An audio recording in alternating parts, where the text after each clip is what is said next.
بسم اللہ الرحمن الرحیم۔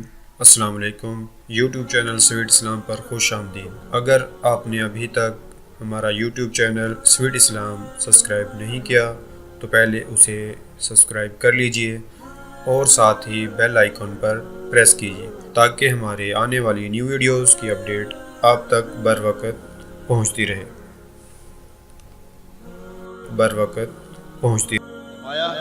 حضور علیہ السلام نے انت صاحبی فی الغار و صاحبی علی الحوض، اے ابو بکر تم غار میں بھی میرے ساتھی ہو اور حوض کوثر میں بھی میرے ساتھی ہو۔ اور آقا کریم علیہ السلام نے یہ بھی ارشاد فرمایا سب سے زیادہ جس نے میرے اوپر احسانات کیے ہیں وہ ابو بکر ہے۔ حضور نے فرمایا کسی کے مال نے مجھے اتنا نفع نہیں دیا جتنا ابو بکر کے مال نے دیا، جتنا ابو بکر کے مال نے دین کو، اسلام کو، میرے کاز کو نفع دیا ہے۔ میرے حضور نے فرمایا اتنا کسی کے مال نے نفع نہیں دیا۔ اللہ اکبر۔ فبکا ابو بکر، تو جب یہ بات حضور نے کہی تو ابو بکر رونے لگے۔ وقال ما انا ومالی الا لک، حضور میں بھی آپ کا ہوں، مال بھی آپ کا ہے۔ اللہ اکبر۔ حضرت ابو بکر صدیق رضی اللہ تعالی عنہ نے حضور علیہ السلام کے ساتھ جو محبتوں کا ذکر کیا، اور پھر آقا کریم علیہ السلام نے ان کا جو اختصاص فرمایا۔ ایک خاتون آئی اور اس نے حضور سے کوئی مسئلہ پوچھا تو آقا کریم نے فرمایا پھر آ جانا۔ تو اس نے کہا اگر میں پھر آؤں اور آپ نہ ملیں، کا مطلب یہ تھا کہ آپ اس دنیا سے کوچ کر گئے ہوں، تو پھر تو فرمایا میں نہیں ملوں گا، ابو بکر تو ملے گا۔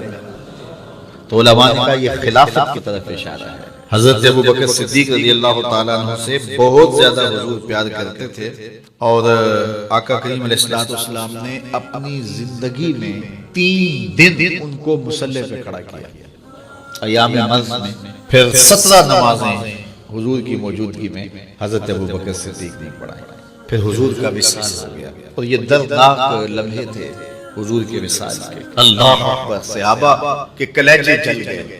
حضرت عمر نے ہاتھ میں تلوار پکڑی اور ایسے کھڑے ہو گئے اور ایسے لہراتے تھے تلوار، اور کہتے تھے خبردار کسی نے کہا حضور کا انتقال ہو گیا، میں گردن اتار دوں۔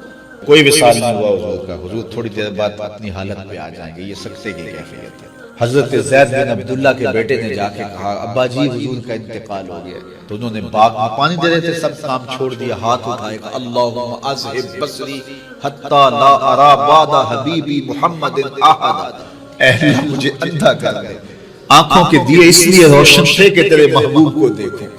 جب حضور چلے گئے ہیں تو میں نے یہ چراغ کیا کرنے، بجھا دے ان چراغوں کو۔ تو کیا کیفیت کی؟ حضرت فاطمہ بول رہی ہیں صبت علیہ مصائب لو انہا صبت علی الایام سرنا لیالیا، میرے اوپر وہ مصیبتیں ٹوٹی ہیں، اگر یہ دنوں پہ ٹوٹ پڑتی تو دن کالی راتیں بن جاتے۔ تو تھوڑی خبر تھی حضور کا وصال۔ اچھا جب یہ کیفیت تھی صحابہ کی اس نازک موقع پہ، چونکہ منافق اندر ہی ہوتے ہیں، تو منافقوں نے کھیل کھیلا، وہ صحابہ میں پھیل گئے اور کہنے لگے واہ واہ حضور کے دم سے رونقیں تھیں، مسجدیں آباد تھیں، سجدے تھے، قرآن کی تلاوت تھی، اب کس نے نماز پڑھنی ہے میاں، اب کس نے روزہ رکھنا ہے، اب کس نے زکوٰۃ دینی ہے، اب کس نے حج کرنا ہے، ختم کہانی ختم کہانی، یہ ایک بات کرنی شروع کر دی۔ اب یہ بڑی نازک صورتحال ہے، تو کیا حضرت ابو بکر کا کلیجہ نہیں جل رہا تھا؟